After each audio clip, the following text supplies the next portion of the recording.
Naku, ang ampalaya. Ang gulay na kayang magpa-emote sa kahit sinong tikman siya, pero huwag kang magkakamali. Sa bawat pait, may libo-libong sweet na benepisyo. Hindi lang siya basta gulay. Siya ang superhero na nakamaskara ng kapaitan. Ang nakakatawang totoo, mga benepisyo ng ampalaya. Pampababa ng sugar, ng expectations. Gusto mo ng dessert? Naku, kain ka muna ng ampalaya. Siguradong mawawalan ka ng gana sa anumang matamis. Pero seryoso, isa ito sa mga pinakamabisang natural na panlaban sa diabetes. Parang strict na guro na sumasaway sa blood sugar mo. Kaya good yan. Detox King Queen. Feeling bloated? Kailangan ng internal cleaning? Pasok ang ampalaya. Siya ang ultimate internal scrubbing brush mo. Linis lahat ng toxins. Para kang bagong rehistro sa gym. Fresh na fresh. Ang pait niya ang nagsisilbing signal na, uy, may magandang nangyayari sa loob. Vitamin C na nagpapatawa sa lasa. Alam mo bang punong-puno yan ng vitamin C? Oo, yung pampalakas ng immune system mo.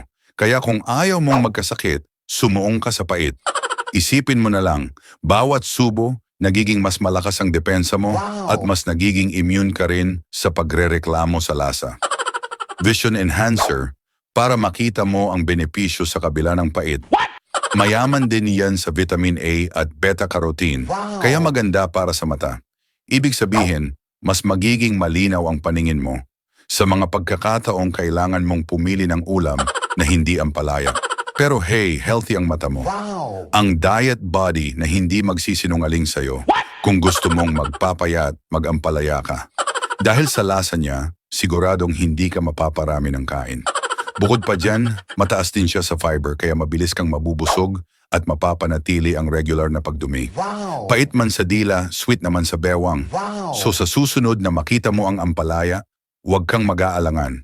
Isipin mo na lang sa likod ng bawat simangot na idudulot niya sa'yo ay ang sandamakmak na benepisyo na nagpapaganda at nagpapalakas sa'yo.